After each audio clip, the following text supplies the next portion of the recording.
Future of the Earth, an essay inspired by Sir James Jeans. Introduction and outline. A human life is a blink.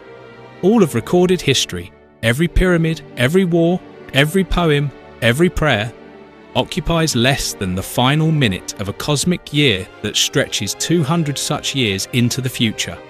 We are not the culmination of Earth's story. We are its opening sentence.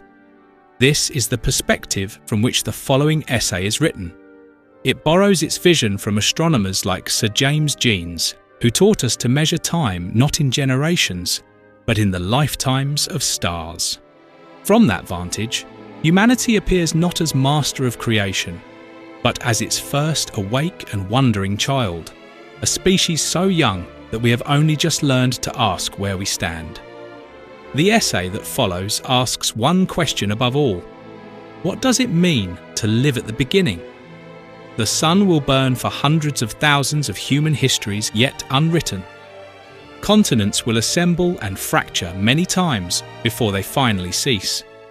Intelligence, if it proves worthy of its own promise, may witness transformations we cannot imagine. We are the morning. The day ahead is long, fragile, and full of possibility. What follows is a meditation on what that morning requires of us. Now the essay. If the solar system is permitted to follow its natural, patient evolution, uninterrupted by sudden cosmic violence, then the Earth stands poised to remain a viable cradle of life for a span so vast it resists human comprehension, something on the order of 1,000,000 years. Let that figure settle into the mind like a stone dropped into deep water. 1,000,000,000. It is not a number to be felt in the ordinary way. It is a number to be born, to be carried slowly until its weight reshapes the landscape of thought. This duration is more than 200 times the entire age of our planet, and over 3 million times the brief existence of our species so far. It is time enough to bury civilizations beneath civilizations, to see entire evolutionary experiments rise and fall and rise again, to allow intelligence, if it endures, to mature into forms we cannot yet name. To grasp such immensity, we must trade arithmetic for imagination. Picture the whole 4.5 billion year history of Earth compressed into a single calendar year. January opens with the planet's violent birth from swirling dust and gas, a molten world still bleeding heat into space. Life, tentative, molecular, almost accidental, does not appear until late March. The first fish glide through ancient seas in August. Land plants creep ashore only in late November. Dinosaurs ascend in mid-December, rule for 10 days, and vanish on the 26th in sudden darkness. The age of mammals occupies the final 5 days of the year. And humanity? We arrive at 4 minutes to midnight on December 31st, all of recorded history, every pyramid, every scroll, every cathedral, every line of code, unfolds in the last 60 seconds of that year.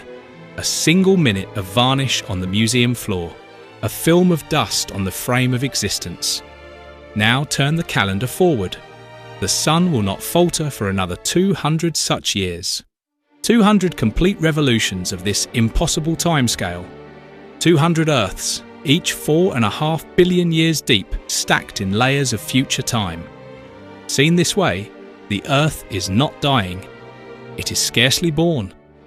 We have mistaken the womb for the tomb. Another image may help.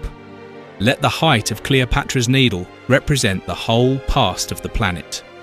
The thickness of a single postage stamp placed atop it is all of recorded human history. To measure the future, begin stacking more stamps, one for each 5,000 years to come. Pile them until the column overtops Mont Blanc, then Everest, then the edge of the atmosphere itself. Keep stacking until the tower rises 100 miles, 1,000 miles, piercing regions where air no longer exists. Even this extravagant pile is only a fraction of what astronomy foresees. The first stamp is our achievement so far. The soaring, invisible mountain of stamps is what might yet be built, if time is granted and intelligence proves worthy of it. Geology offers yet another measure. The past is divided into named eras that feel, to a human mind, functionally eternal. The Hadean, 400 million years of unrelenting fire and bombardment. The Archean, 1.5 billion years in which microbes alone learned to breathe oxygen into a sky that had never known rust, building the very atmosphere we now depend upon. The Proterozoic, 2 billion years of wandering continents, global glaciations that locked the oceans in ice for tens of millions of years at a stretch, and the patient waiting of the first complex cells. Then the Phanerozoic, the visible world, 540 million years long, itself carved into periods we recite like sacred litany. Cambrian explosion, Ordovician seas, Silurian reefs, Devonian forests, Carboniferous swamps that laid down coal, Permian extinctions, Triassic recovery, Jurassic dominion of great reptiles, Cretaceous flowering of the angiosperms, and the slow mammalian ascent of the Cenozoic. Each of these chapters, 50, 60, 70, 80 million years, carries the weight of entire worlds. The Cretaceous alone lasted 79 million years. Continents tore apart. Flowering trees spread fragrance across the land.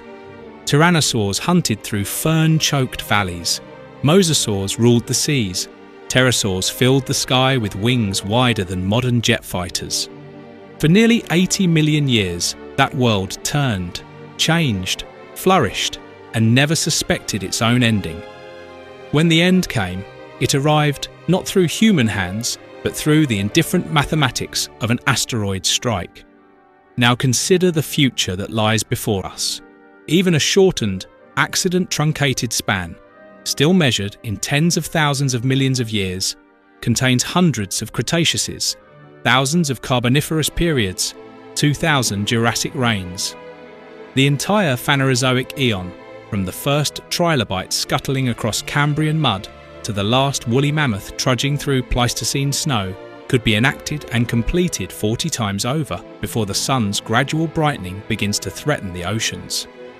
New biospheres could emerge, diversify, collapse, and be replaced by others we cannot predict. Organisms shaped by climates lethal to us, metabolisms alien to our chemistry, intelligences perhaps stranger than our own. Mountains would rise and wear down to plains, oceans would invade and retreat, continents would assemble and fracture, all while the sun burns with the calm steadiness of middle age. And where does humanity stand in this vastness? Our species, in its anatomically modern form, has walked the earth for perhaps 300,000 years, a duration shorter than the Pleistocene itself, that epoch of ice ages and great migrations when mammoths carved trails through alpine passes and cave lions hunted across what is now the site of London. Civilization, the period of writing, cities, law and cumulative knowledge, is younger still, 5,000 years. 5,000 years ago, the first hieroglyphs were carved beside the Nile. Bronze was first smelted, and the wheel turned for the first time in Mesopotamia. That interval is the thickness of the postage stamp. It is the final minute before midnight. Compress the entire tenure of Homo sapiens into a single second. Civilization occupies roughly 16 milliseconds, the flicker of a camera shutter. The future that may await us, if we are granted it, stretches across 35 full days of continuous seconds. Each second contains the whole of our history to date. Each millisecond contains the rise and fall of empires, the birth and death of philosophies, the span of every human life that has ever been lived. We are not latecomers to a finished story. We are newborn. The cord has only just been cut. This reframing alters everything.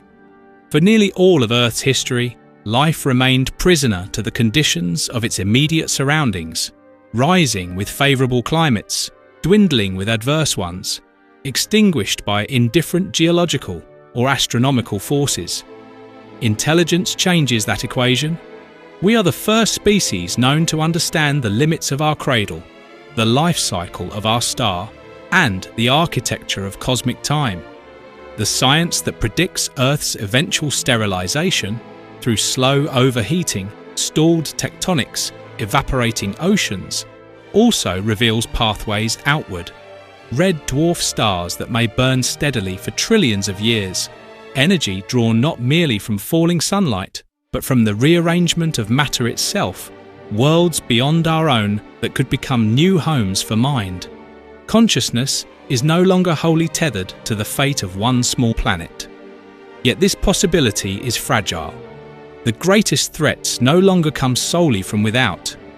We now carry within us the power to truncate our own story. Ecological unravelling, nuclear folly, runaway technologies, failures of collective wisdom. The Earth has ended the reign of dominant life forms many times before, without anger, without regret. Geological time is generous with opportunity, but merciless with consequence. It does not forgive. Seen spatially, astronomy delivers a lesson of crushing scale. We are a momentary flicker on a minor world, circling an ordinary star in a galaxy among hundreds of billions. The universe existed, evolved, and in many places faded long before we appeared.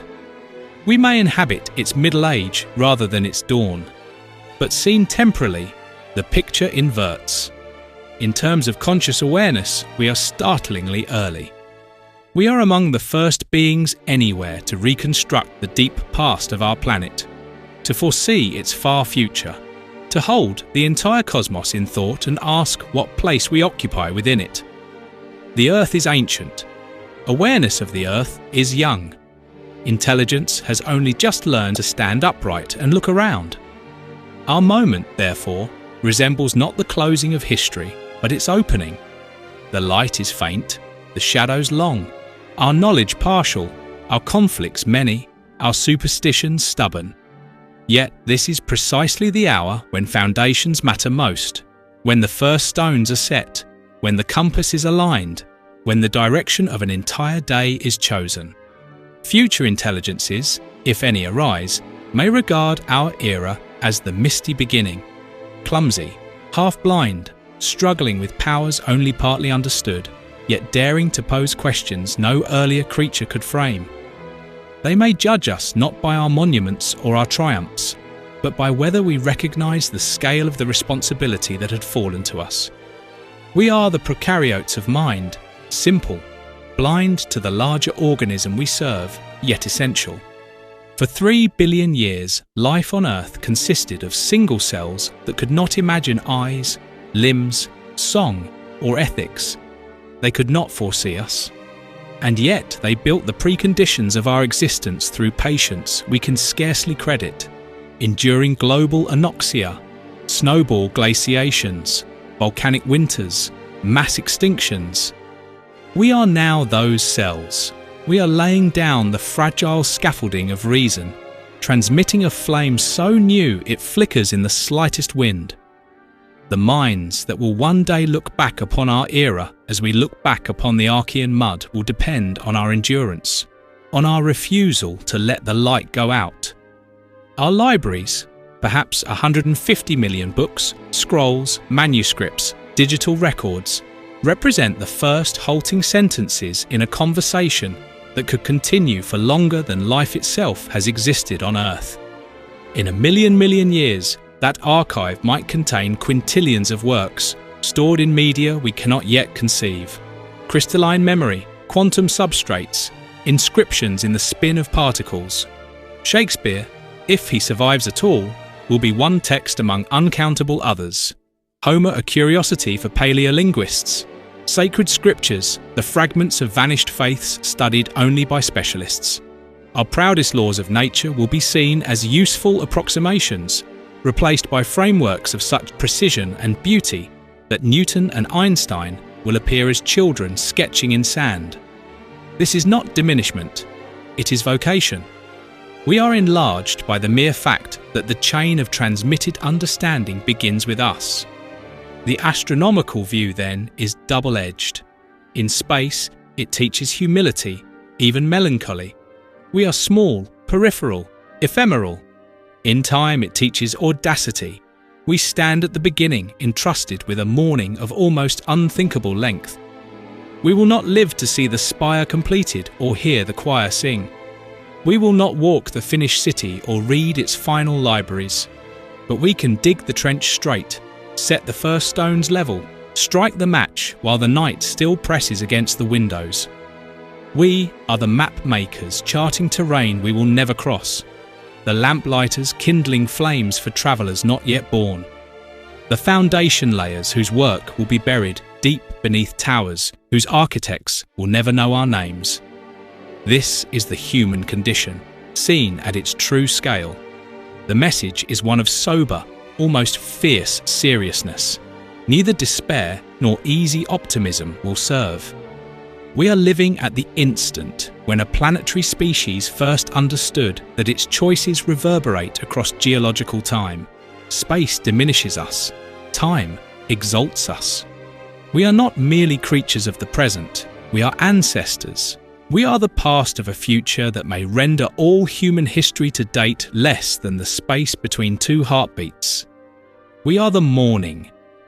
The day that stretches before us is long, fragile, and full of possibility.